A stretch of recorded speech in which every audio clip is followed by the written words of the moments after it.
Tonight we're doing estate and death planning, fundamentals in planning part 2. It's on my ears. You can't hear it. We've got, I think I recognize some of you guys from part 1, so I'm glad to see you guys here, and we're going to get started. Just some background items right here. Please feel free to ask questions via the chat or message function in Zoom. I've left a message in there, so you should see it. We're recording the presentation so that you guys can see it later again if you like. Please go ahead and mute your microphone if you've got lots of background noise, just so that we can all hear each other during the presentation. Disclaimers, just so you know, when we're talking about estate taxes, there are so many exceptions to these things. Do not take this as attorney-client privilege. I'm going to try to present to you guys the general rules that apply to most cases, but really for specific advice for your specific situation, really give our attorneys a call so we can give you personalized advice for your situation. A little bit about me here. You can see some of my credentials on the screen. Really, I think what I'm giving you guys on this presentation is my first job was 8 years of doing estate and income tax returns at a combination CPA law firm. So I did it. I cut my teeth doing these estate tax returns and trying to share what I learned with you guys tonight. A little bit about our firm here. If you haven't worked with us before, you know, our specialty at this law firm right here on the bottom of the screen, estate planning, like wills and trusts, asset protection, things like LLCs, so it's hard for people to seize assets from you. And then kind of what we're talking about tonight, you know, trust, estate, and probate administration. That's when somebody dies, what do you do? And one of those things that you've really got to deal with then is, how do I keep Uncle Sam from taking all my money from me for estate tax purposes? Okay, so overview of what we're doing tonight. We're going to recap part 1 so that we've got our fundamentals of, you know, what is the estate tax? How do you calculate how much it is? And then we'll be talking about that in 3 specific case studies. Case 1, where you just got a sweetheart will. We're going to do some exemption portability planning. And then we'll talk about a bypass trust, which I think some of you guys may have in your estate planning documents. Some items, you know, if you go onto Google and you search for estate tax planning options, you're going to find a lot of different items. Some of these things are just outside the scope of our presentation today, but hopefully part 3 or 4 in the future will cover some of these items. Okay, so part 1, let's go. All right. First of all, I want to make a distinction for you guys. The difference between income taxes and estate/death taxes. You can owe both under the federal system. The income tax system is the system of taxes that you're used to paying every year, April 15th, on things like rental income, interest, dividends, wages, Social Security. And that's the system you're used to because you take your income, you take your deductions, and then you have taxable income. And then the more taxable income you have, the higher tax bracket, the more you pay. What we're talking about tonight is the estate and death tax system. You only pay estate taxes when you die, and it's based on how much you're worth when you die. You take all your assets, you sum them up, and then you say, if your net worth is over your estate tax exemption, you owe estate taxes at the rate of 40% right there. In 2021, our estate tax exemption is $11 million rounded. Okay, so the reason this matters here is that recently, over the last 2 years, we've had a really high estate tax exemption relative to historical numbers. You see here in 1986, we had a $500,000 estate tax exemption. A lot of y'all out here in Lakeway, can you imagine typical house out here in Lakeway, $300,000, $400,000. Then you have an IRA, you're going to owe estate taxes when you die. So a lot of the more senior lawyers here have had to live with that. And we had to do pretty extensive planning for a lot of our clients. Right now, we've got a historically high estate tax exemption, but they're talking about reducing it either through a sunset or through congressional legislation. So that's why the estate tax is beginning to matter a lot more than it used to. Recapping part one, here is our formula for calculating estate taxes. Simplified version. You start with what are you worth when you die? Add up all your assets. Then you might be eligible for certain deductions. Then you back out your estate tax exemption, and that equals the amount of money you've got subjected to the estate tax. You take that taxable estate number, you multiply it by 40%, and I'm sorry, you guys, that's what you owe to Uncle Sam when you die. Congress can change these numbers. Now, I know that's a little abstract, so let's work some examples. I'm going to ask you guys for what you think. Those of y'all from part one may recognize these examples, so because we're refreshing our memory here. Mama Texas dies in 2020. Her gross estate, everything she owns when she dies, is $10 million. She's got no deductions. Her estate tax exemption is $11 million. $11 million. What is Mama Texas's taxable estate? What is Mama Texas's taxable estate? Go ahead and tell me in chat.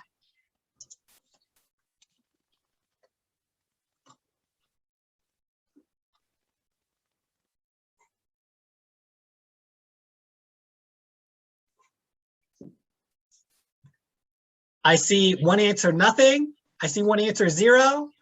I see another answer, 0. Yes, you guys are exactly right. You know, IRS can quibble about this. Typically, we just use the convention, it's 0, right?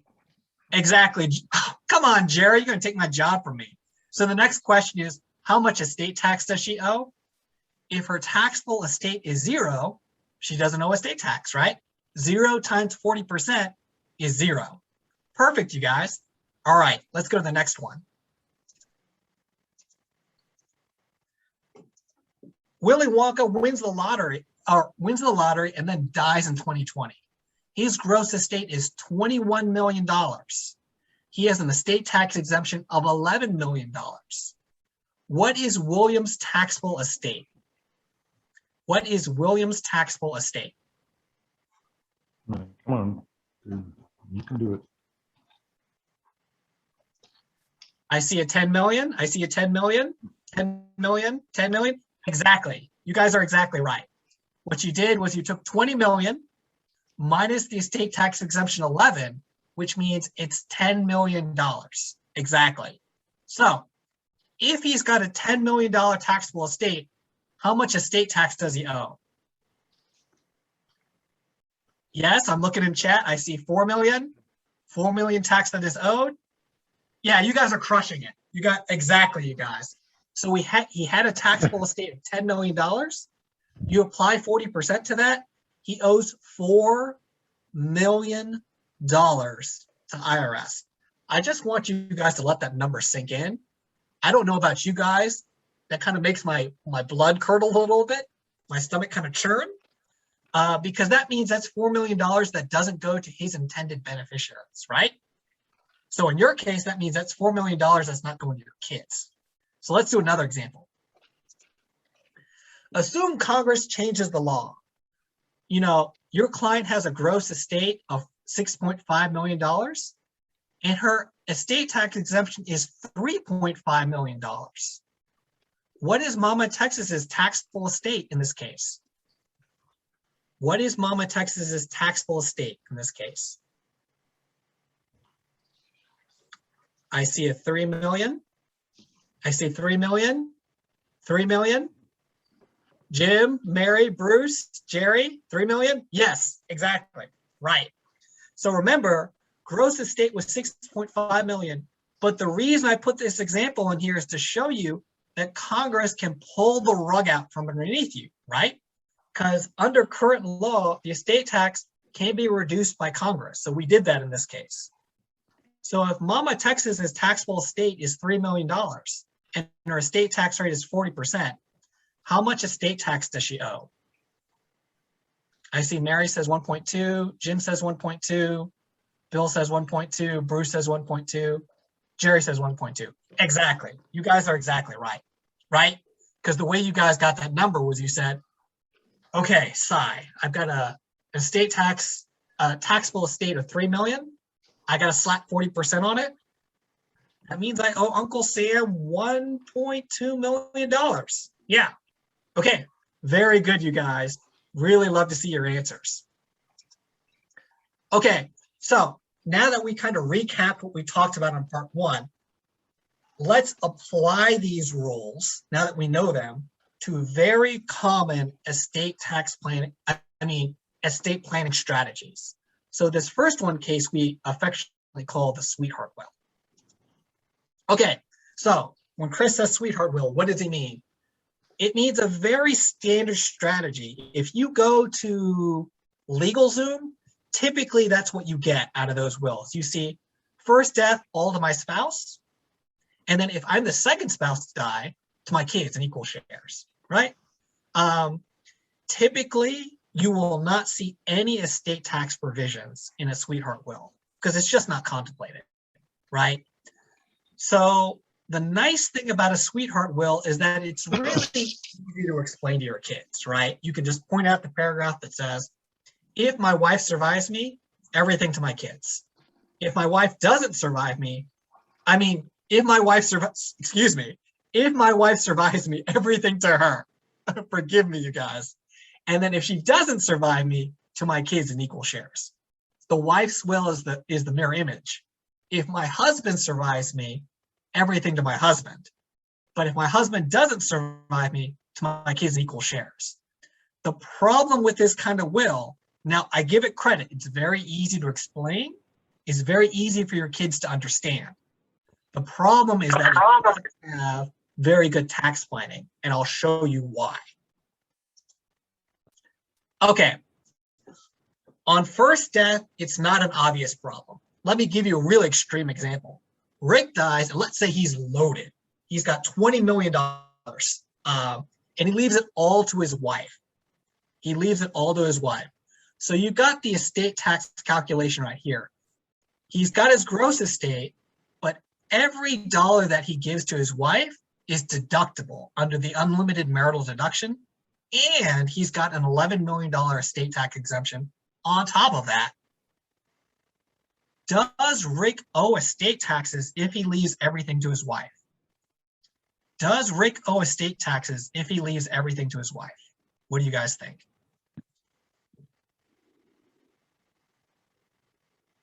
I see Bill says no, Bruce says no, Jim says no,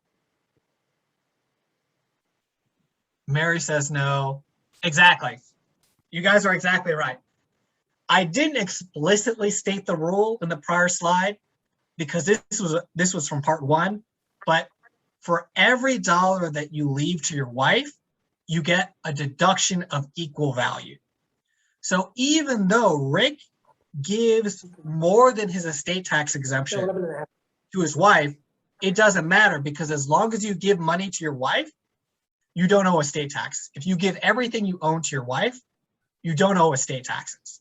So that's what I'm trying to demonstrate here. So in most estate planning, you don't owe estate taxes on your first death. Comma, what about when Elsa dies? That's going to be the next slide. So let's say Elsa inherits everything. I'm going to ask you guys a question. Does Elsa get a marital deduction on her estate taxes when she dies single? Does Elsa get a marital deduction when she dies when she's single? I see Mary says no. Jim says no. Bruce says no. Jerry says no. Yeah, that's exactly right. Because remember, you only get a marital deduction when you're giving something to your spouse when you die. But we're assuming Elsa's single when she dies, right? So if her estate tax exemption is really low, which could happen under Congress, she's got a problem. Let me just ask you some more questions to kind of twist the knife in.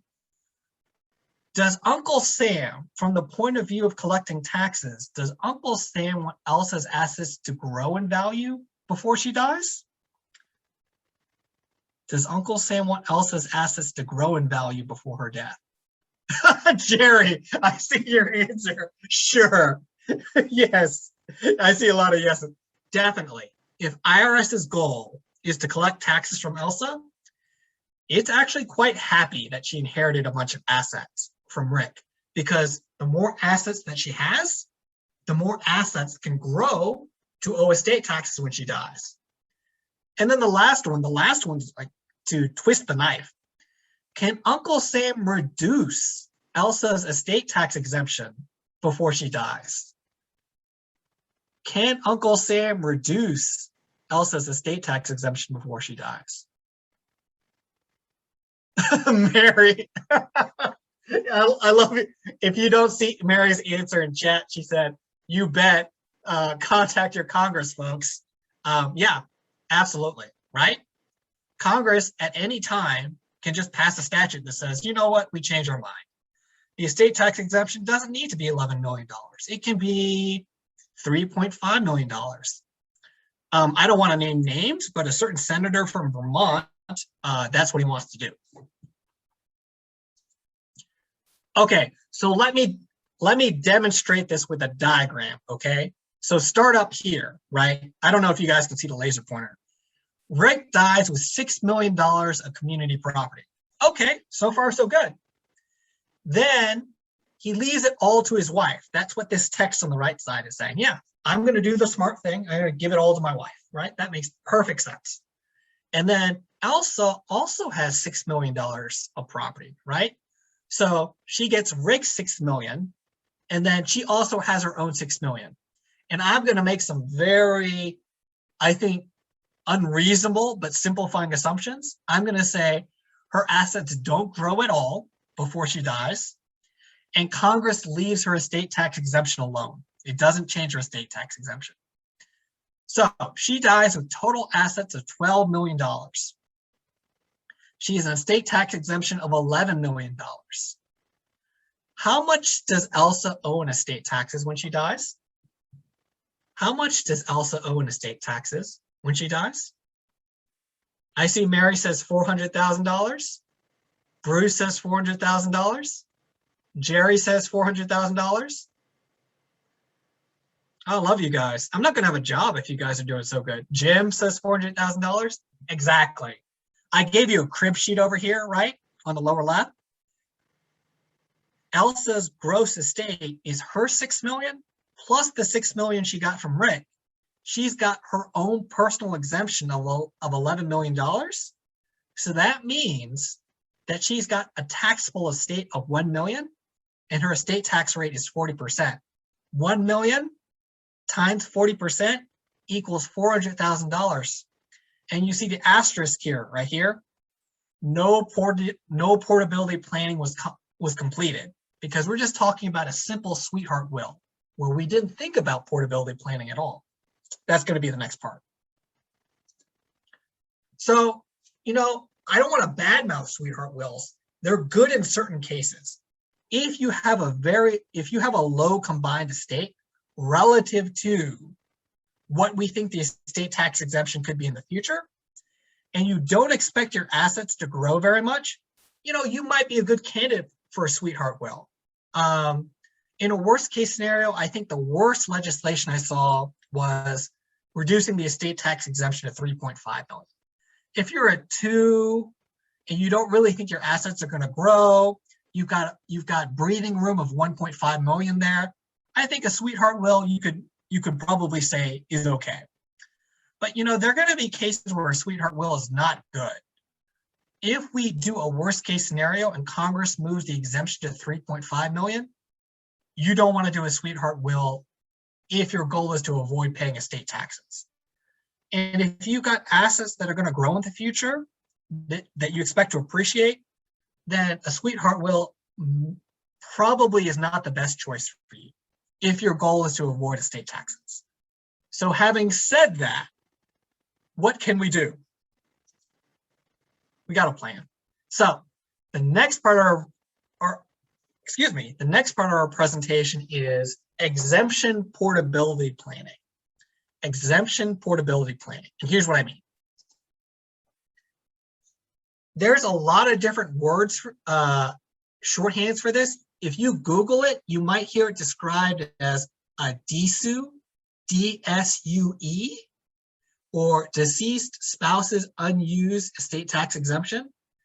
And that's just a fancy way of saying, if when your spouse dies, you file an estate tax return, and on that estate tax return, you say, I want to transfer my remaining estate tax exemption to my spouse, then my spouse can inherit my estate tax exemption.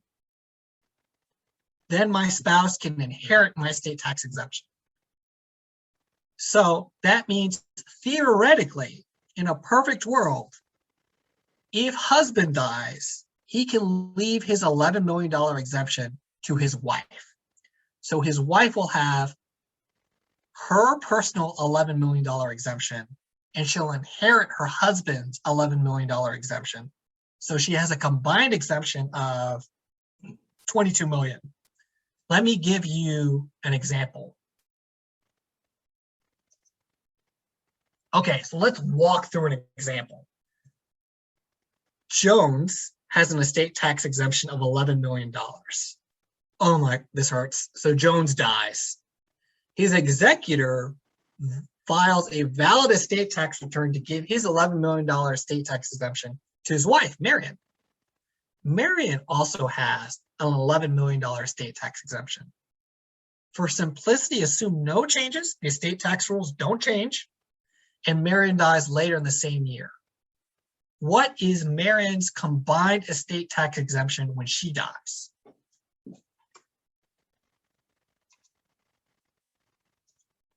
What is Marion's combined estate tax exemption when she dies? Jim, I see 22 million. Bruce, 22. Bill, 22. Jerry, 22. Mary, 22. Exactly. Right. Exactly. I gave you guys some crib notes right here in the lower left. Jones had an $11 million exemption, and Marion had an $11 million exemption. I really emphasize this second point right here because it's this second bullet right here, because it's an important procedural requirement. You do not get the estate tax exemption transfer unless you do the estate tax return, IRS Form 706. But Jones's executor did that, so Marion's got a $22 million estate tax exemption. So that's pretty good. But it's not always that nice. It's not always that nice. So let's look at a case where things don't go quite as smoothly. Jones starts with an estate tax exemption of $11 million. He's got a starting exemption of $11 million. Now, here's what he does. He makes taxable gifts during his lifetime of $6 million while he's alive.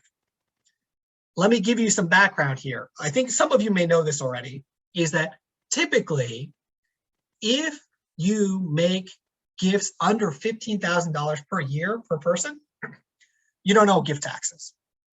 Uncle Sam just says, excuse me, let me get a drink.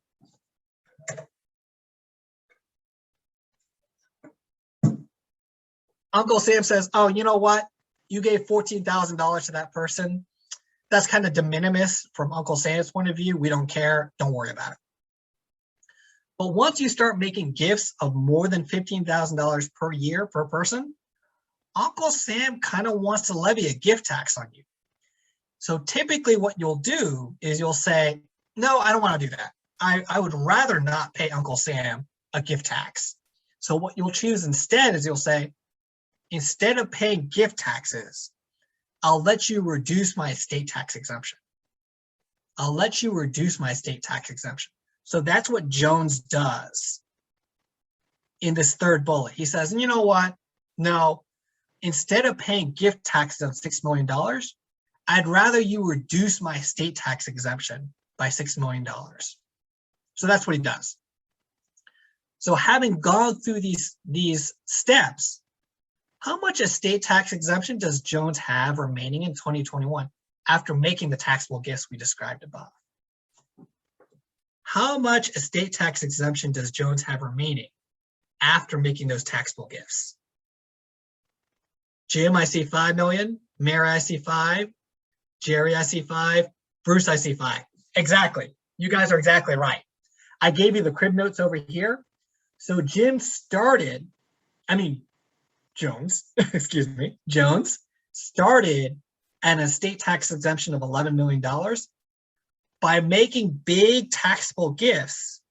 He said, you know what? I don't want to pay gift taxes. I'd rather you reduce my estate tax exemption. So that's what happened here. So he started with 11. He used up 6. That means he's got $5 million of exemption remaining. And let me just make things worse for Jones. Can Congress reduce Jones's exemption in the future? Can Congress reduce Jones's exemption in the future? Ah, yes, Mary. I love your comments, Mary. Yes, contact your Congress folks. Bill, yes. Jerry, yes. Bruce, yes. Yeah, exactly. So it doesn't matter that Jones used up some of his exemption during his lifetime. That does not prevent Congress from reducing his exemption even further in the future. So I'm feeling for you, Harrison, right here. He's not looking too happy right there. So let's go for another example. Jones's estate tax exemption is $11 million. On January 1st, 2026, and this is the actual law right here, at least the way it's scheduled to right now, Congress will reduce Jones's exemption from 11 million to 5 million. There's going to be an inflation adjustment, but I'm ignoring that. So let's just say it's 5 million. Jones dies on January 2nd, 2026. How much estate tax exemption can he transfer to his wife, Marion? Assume he's not made any taxable gifts in this example.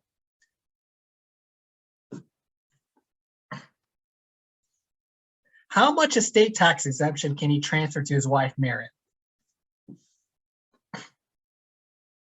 I see Jim 6, Jerry 5, Bruce 5, Mary 5, Jerry 5. Bill, yeah, there you go, Bill, 5 million. Yeah, so I might not have phrased that very well. Congress reduces Jones' exemption from 11 to 5. So they can just reduce it to whatever number they want. I'm not aware of a statute that prevents them from doing it. So, even though he started at 11, they kick him down to 5. That's the end of the game. It's 5. Jim, you're good because you were using the formula from before, right? I can see that mental model. So yeah, in this case, just kicked it to 5. There's really, there's nothing you can do to stop Congress from doing this except calling them. So yeah, Jones is not in a very happy situation here. So, let's think about, we've got portability right now. I mean, how can it get attacked, right? Right now, we're not seeing any legislation to remove it. I have not seen any commentary from DC talking about we want to remove portability. And from everything that I've seen, once a spouse dies, their exemption is locked in. I've not seen anything from the commentators on DC saying they want to reduce your exemption after you die. I'm not seeing anything talking about that. But I have definitely seen, and this is what all the commentators are talking about, we're definitely seeing chatter about reducing the exemption going forward. If the law doesn't change at all, it's written in a way that it goes down to $5 million on January 1st, 2026. And there's, the worst legislation I've seen from the point of view of avoiding estate taxes, there's people talking about reducing it to $3.5 million. And they don't even have to wait. I mean, as long as they pass the statute, it happens. Right now, we're scheduled to have an inflation adjustment every year until January 1st, 2026. and then it goes down to 5 million with an inflation adjustment. So that's the low we're looking at now. So if everyone were to die, that sounds really morbid. I'm sorry, you guys. If everyone were to die immediately right now, you'd have, husband would have $11 million, wife would have $11 million, assuming no taxable gift problems, right? And so a lot of people are going to be under if they're at 22 million. But you know, a lot of y'all are a little younger, right? So you guys will see 2026, 2027, 2028. So if we look at an estate tax exemption of, 10, you start capturing a lot more people versus 22. And if we go to 3.5, you're going to capture a whole bunch of people with that estate tax exemption. So let's use an example, right? I've color coded this, right? So I've got a Q1 in this kind of orangey color, and I've got a Q2 in this bluish color. Let's start with husband dies and leaves his $11 million exemption to wife. Wife dies in 2021 with an $11 million exemption. Assume no taxable gifts in these questions, no taxable gifts. In this case, what is wife's combined estate tax exemption? In this case, this orange case right here, what is wife's combined estate tax exemption? I see Mary 22, Jim 22, Bruce 22, Jerry 22. Yes, exactly, right? Because it's this crib note right here. Husband gave his wife 11 million, and she had 11 million, right? So combine those two things, 22 million. Now let's do a case that's not as friendly. Assume wife dies in 2026 when the sunset kicks in, and her personal exemption is 5 million. 5 million. What is her combined estate tax exemption in this case, under the blue case? Mary 16 million, Jim 16 million, Bruce 16 million. Yeah, so it's going to be husband leaves her 11 million and she's got her own 5. So you see the crib notes right here, right? Husband's exemption of 11 million and the wife's exemption of 5. You combine those two things together and you've got 16 million right there. Yeah, so the purpose of this slide is to kind of see how Congress's actions in the future can affect how good this portability strategy is. So kind of an overview of the portability planning is that the nice things about portability is that it's available by default. You don't need an explicit enabling provision in your will or your trust to use this. You do need to file an IRS Form 706, that's an estate tax return, to transfer the remaining exemption from husband to wife. Statistically, us guys, we die first, so that's why the husband always dies first in our examples.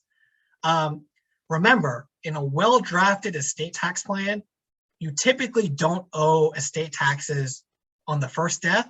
So the estate tax return, this IRS Form 706, you won't owe estate taxes on it, but you'll need to file it to document to IRS, I know I have the right to transfer my estate tax exemption from my husband from husband to wife, and I'm electing that. So you're creating a paper trail. But remember, portability, portability is pretty good right now when the exemptions are really high. For most of our clients that I've seen here in Lakeway, a combined 22 million will get the job done. But we've got the problem that Congress is talking about reducing the exemption in the future. And if you've got growing assets, what used to be a pretty good margin of safety for your exemption might begin to close pretty quickly. So where are we right now? We did a recap of part 1. We talked about a sweetheart will, where we said, okay, a sweetheart will is pretty easy to understand, easy to explain, but it might have an estate tax trap built into it. So we talked about portability planning. And then we talked about it's pretty good right now, right? With a combined $22 million exemption. But, if Congress reduces our exemption in the future, portability may not be enough. May not be enough. So the next thing you see in a lot of estate plans, and it's becoming much more common now, bypass trust used to be in almost every single estate tax plan back, when the estate tax exemption was $500,000. Now with the estate tax exemption around 11, you start seeing people use it less and less. But as the estate tax exemption starts going down, you're going to see more and more bypass trusts. And I'm having to do that for my clients a lot more because we're worried about Congress with an itchy finger. So let's talk about bypass trusts. Oh, by the way, if you Google bypass trust, they're called a lot of things on the internet. Guilty as charged, us attorneys. Sometimes we're not very consistent about what we call things. So you might call it a bypass trust, a B trust, an estate tax skipping trust, a lot of different names. I'm going to call it a B trust for right now. Now, let's set some background. When I say trust, what am I talking about? If you read the Wall Street Journal or you go on Google, you're going to hear them talk about trust used for all sorts of different purposes. When we talk about a trust in this presentation, we're talking about a trust to prevent you from owing a 40% estate tax. But let's talk about a trust in general and use the most common example. A trust is typically a relationship between three different people or three different roles. The grantor is the person who puts money into the trust account. The trustee is the person who has signing authority for the trust account. And the beneficiary is the person who's supposed to benefit from the money that's being managed for her benefit. Usually when normal people think about trust, they think about this sort of example that we've got here. Papa Gerald says, I want to leave money for my daughter Scarlett. I don't want her to buy a Lamborghini, but I also may not live long enough to manage the money as long as I want to. So what I'm going to do is I'm going to say, hey, Wells Fargo Trust Department, hold this money for my daughter, manage it for her benefit. You can put language in there that says stuff like, I want to put her through college. I want to pay for her first wedding. I want to pay the deposit, the down payment for her house. That's how you customize a trust. And then the beneficiary is Scarlett, right? The trustee is managing the money for the benefit of Scarlett, and that money came from Papa Gerald. That's the typical trust arrangement. So, us being attorneys, being nefarious, we twisted the trust structure to prevent you from owing estate taxes. And this is how we did it. So when we talk about a bypass trust, this diagram in the lower left might help. A bypass trust only comes into effect when the spouse dies, when the first spouse dies. Typically, that's the husband. The husband dies. And the husband's will or trust says, hey, when I die, create a bypass trust account. Create a bypass trust account. And the signer for that account is my wife. The person who controls that trust account is my wife. Her fancy name is she's a trustee. The bypass trust can open a checking account or an investment account. That's usually what they open. And the beneficiary of the trust account is the wife. So husband dies, which is what we've got here, right? Husband dies, and he says, I own some stuff. I want you to open up a trust account, whether it's a brokerage account or a checking account, and put some of my stuff in that trust account. And wife, you control that account. You're the signer for that account. And you're legally entitled to pull money out of that account for your benefit. And you go, okay, Chris, you've drawn me some boxes and some arrows. That sounds like a lot of work. Why would I bother to do that? And here's why. There's two intended benefits. I want to give my wife as much control over the assets as possible, while at the same time, the formalities of the trust are respected so that all assets in the bypass trust account are exempt from estate taxes when wife dies. If we set up this bypass trust account properly, no matter how much the assets in the bypass trust account grow, they are not subject to estate taxes when the wife dies, even though she has full control over the account, even though she has full control over the account. So, okay, I don't know about you guys, but that sounds pretty good. But let me give you a concrete example because I know that's a little abstract right now. Husband Han dies. He leaves $11 million of assets into a bypass trust. Later, at some undisclosed time later, his wife Leah dies with the following assets. She is the trustee of the bypass trust account, which has grown to $20 million. Leah owns in her own personal name $12 million of assets. $12 million of assets. Leah's estate tax exemption is $11 million, and her estate tax rate is 40%. How much estate tax does Leah owe at her death? Feel free to take your time, because I know this is new. We'll work through it together. I don't care if your answer is wrong, because I'm going to explain it to you. I see Bill Cribbs, 400,000, Mary nothing, Jim 400,000, Bruce 400,000. I'm really happy to see your answers. Jerry 400,000. Any other brave souls? I love to see your answers, you guys. I tricked you, Mary, but I'm very glad you answered anyway. I gave you the crib notes down here, right here in the lower right. I don't know if you can see the cursor.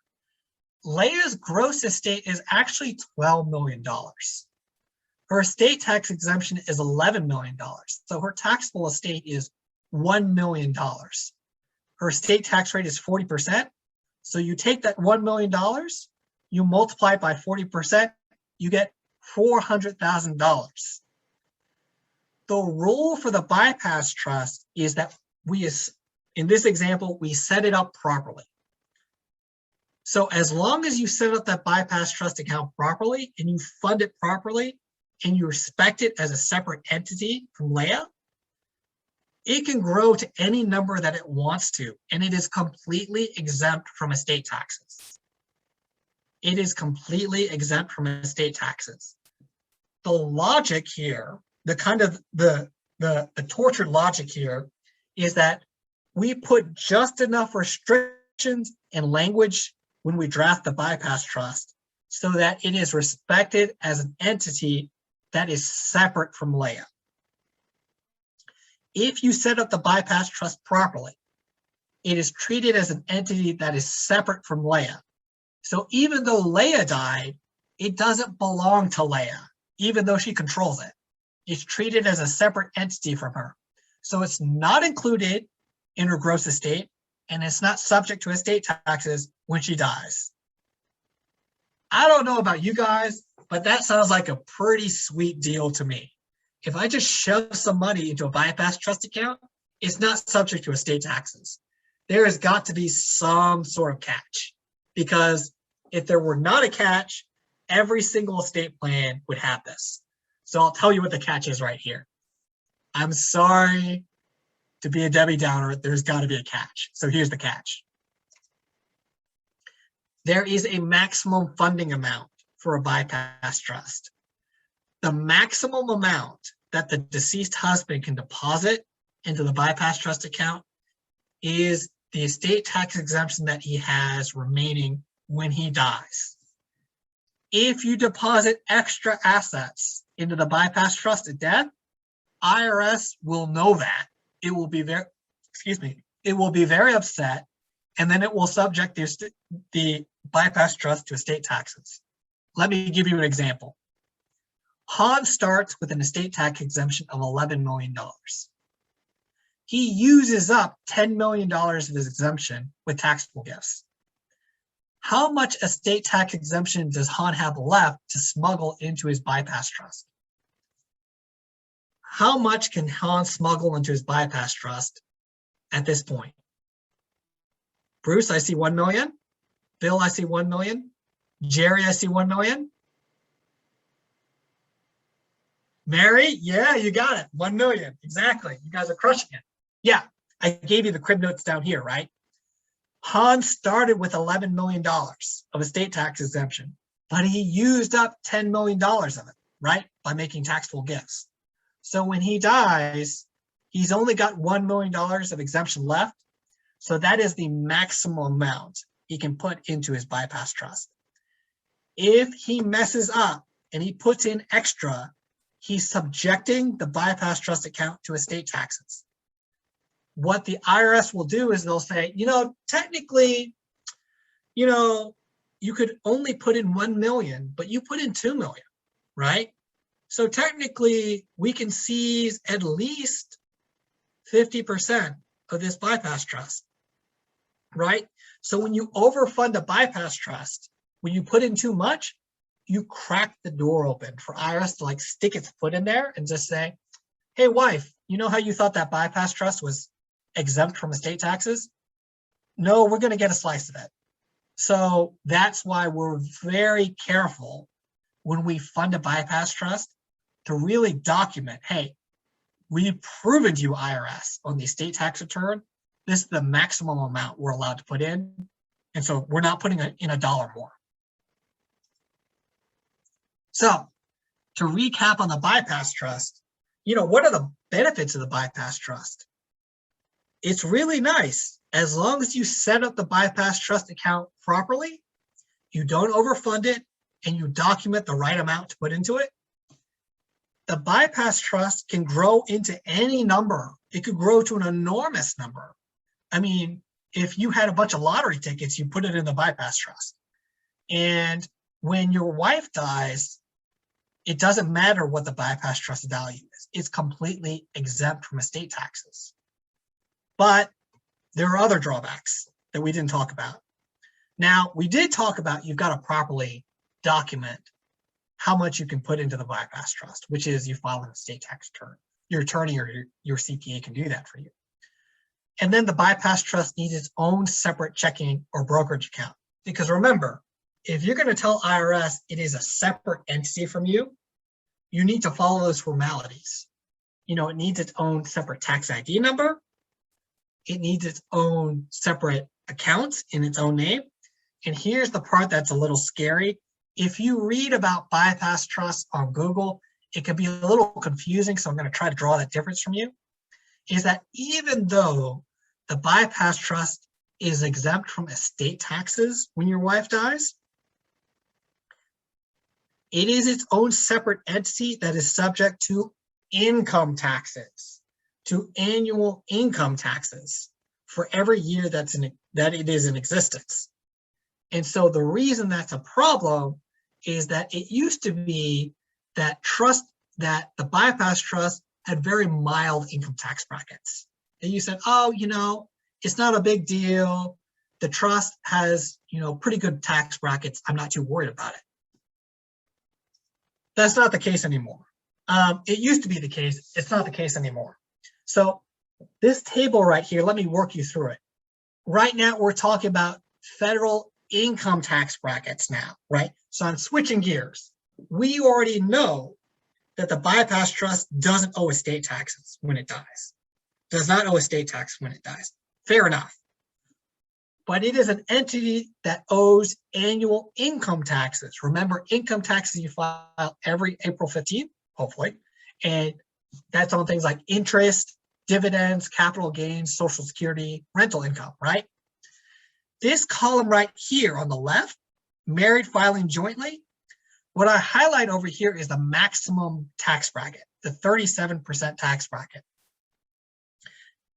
As normal married filing jointly people, you need $600,000 of taxable income. That's after deductions to hit this 37% tax bracket, which is a very nasty bracket, right? That's the highest bracket.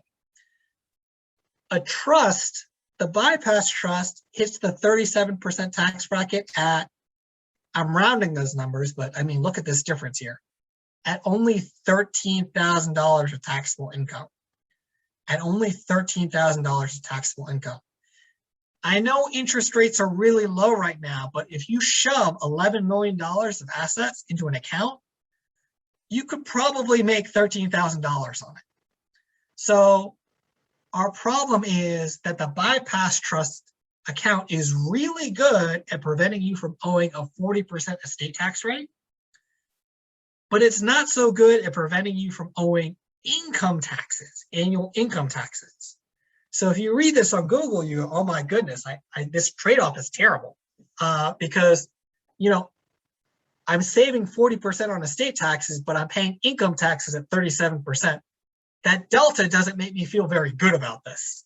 So you go, we have a solution, my friends. I hope I'm not losing you guys. I really care about you guys not owing more in income tax than we need to. This slide right here includes two screenshots from the IRS Form 1041.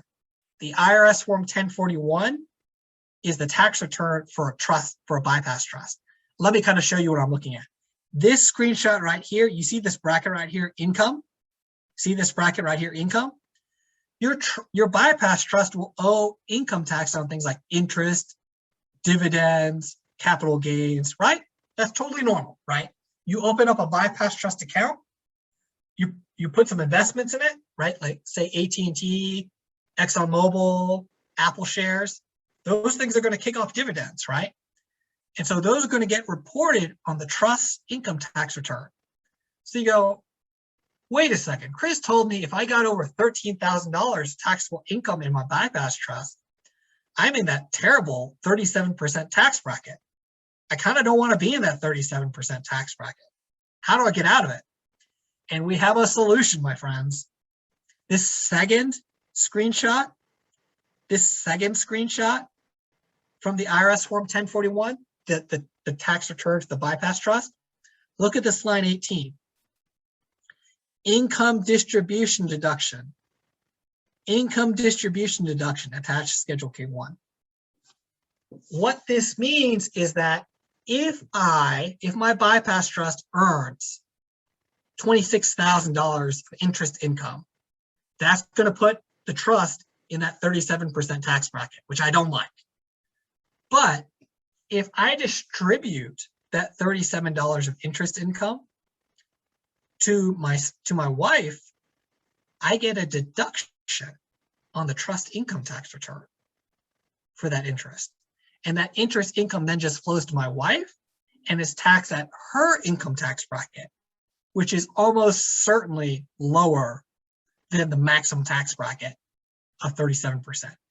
Almost certainly lower than the trust income tax bracket. Let me give you guys an example. We're going to play a little bit of hot potato with the interest income. So let me walk you through this diagram right here on the left side. You've got a bypass trust account. It earns $20,000 of taxable interest, right? You have $11 million in there and it earns you $20,000 of interest. So the bypass trust has got $20,000 of taxable interest. And in this example, it's paying money at the 37% tax bracket. Let's say theoretically surviving spouse, your wife, is in the 24% income tax bracket because she's got to pay taxes on her Social Security and her IRA distributions. Let's use example number one, case one. The bypass trust earns $20,000 of interest income. The bypass trust never distributes that interest income. It holds on to it. If the bypass trust holds on to that interest, who pays the income taxes on that interest? If the bypass trust holds on to that interest income, who pays the interest, the taxes on that interest? I know this is a rough one. Let me see what you guys think.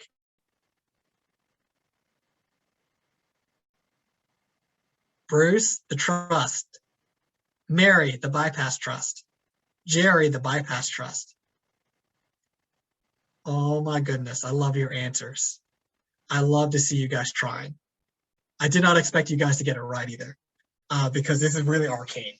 Yes, exactly, you guys, right? Because this interest income was earned by an account owned by the bypass trust. The bypass trust is its own separate entity, right? So if it earns the interest and it holds on to the interest, it pays taxes on the interest.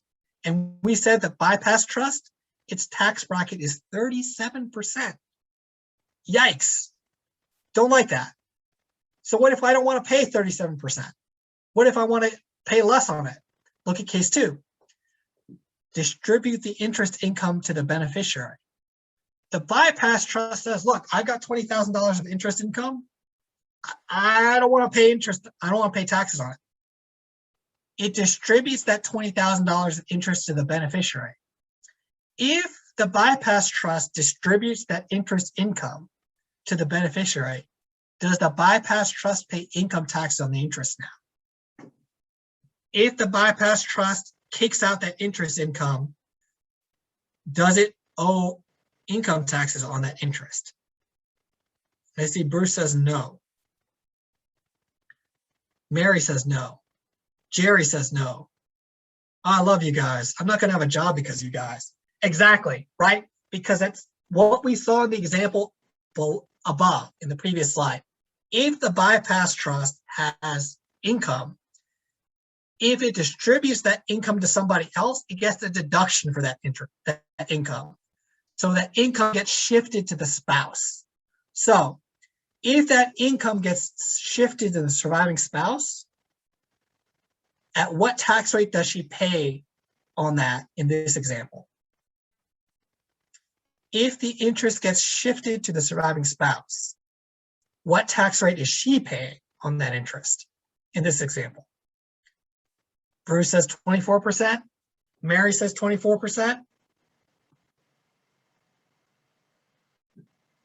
Jerry says 24%. Exactly. That's exactly right. So we were able to shift the interest income if we said, you know what? I really have a strong aversion to paying taxes at income tax at 37%. I have the option of shifting that income from the bypass trust to the surviving spouse. And it's not mandatory. She has the choice. She can take that hot potato or she doesn't have to. It's her choice, because remember, she controls the bypass trust account because she's the trustee / signer for that account. So she doesn't have to, but she can if she wants to. So she has income tax flexibility with the bypass trust. So even though we know that the bypass trust account is completely exempt from estate taxes if you set it up properly, it has some not so great income tax traits because it has kind of nasty income tax brackets.